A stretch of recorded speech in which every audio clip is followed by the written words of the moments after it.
આમોદના ખેડૂતોને ધારાસભ્ય ડી.કે. સ્વામીના હસ્તે કૃષિલક્ષી સાધનો વિતરણ કરાયા છે। ખેડૂતોને કૃષિલક્ષી સાધનો પાછળ રાજ્ય સરકાર દ્વારા 27.42 લાખની સબસિડી અપાઈ છે।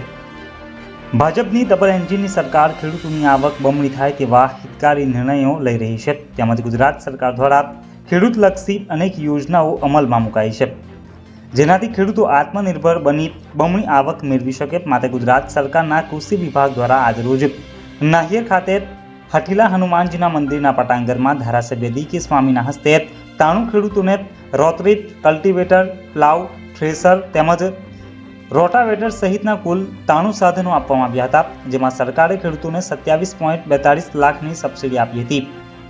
ધારાસભ્ય ડી.કે. સ્વામીના હસ્તે ખેડૂતોને સબસિડીના મંજૂરી પત્રો પણ અપાયા હતા। આ પ્રસંગે આમોદ તાલુકાના ભાજપના મહામંત્રી દીપક ચૌહાણ, ઉરસા ગામના ભારતીય જનતા પાર્ટીના આગેવાન ભૂપેન્દ્રસિંહ ગોહિલ, વિસ્તરણ અધિકારી કનુભાઈ પઢિયાર, ધવલસિંહ રાજ, ગ્રામ સેવકો સહિત લાભાર્થી ખેડૂતો મોટી સંખ્યામાં હાજર રહ્યા હતા। રોજ હઠીલા હનુમાનજી મહારાજના સાનિધ્યમાં પવિત્ર જગ્યામાં ગુજરાત સરકારના કૃષિ વિભાગ દ્વારા આમોદ તાલુકાના અનેક ખેડૂતોને સરકારની જુદી જુદી યોજના દ્વારા અનેક ખેડૂતોને આજે જ્યારે લાભ મળી રહ્યો છે, ત્યારે 27 જેટલા રોટવેટર જેની કિંમત થાય છે 9 લાખ રૂપિયા, 35 જેટલા કલ્ટિવેટર જેની કિંમત થાય છે 5,65,000 તેમજ 24 પ્લાવ 6,58,000 એટલે કે ખૂબ જ ઝાઝી એવી મતબાર રકમ આજે આમોદ તાલુકાના ખેડૂતોને સબસિડીના ભાગરૂપે જ્યારે મળી રહી છે, ત્યારે હું સરકારનો મોદી સાહેબ તેમજ ભૂપેન્દ્રભાઈ પટેલ અને આદરણીય રાઘવજીભાઈ પટેલનો હું આજના દિવસે ખૂબ ખૂબ આભાર વ્યક્ત કરું છું।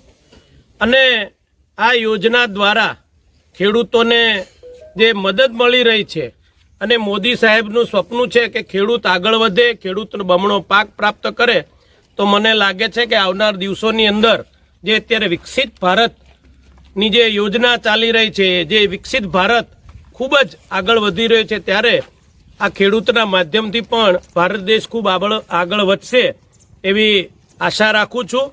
અને આ સમયે અત્યારે આમોદ તાલુકાના જે ખેતી વિભાગના અધિકારીઓ છે એમને પણ, જેમાં કનુભાઈ છે, ધવલભાઈ છે અને એમનો જે સ્ટાફ છે, એણે ખૂબ મહેનત કરીને ખેડૂતોના ઘરે ઘરે જઈને જે ફોર્મો ભરાવ્યા છે, ઓનલાઈન કામ કરાયું છે, તો એ બદલ પણ હું એમને પણ આજના દિવસે ખૂબ ખૂબ અભિનંદન પાઠવું છું। આવનાર દિવસોની અંદર પણ આ વિસ્તારની અંદર ખૂબ જ સારી એવી યોજના આવે અને ખેડૂતોને ખૂબ લાભ મળે એવી પણ અપીલ કરું છું।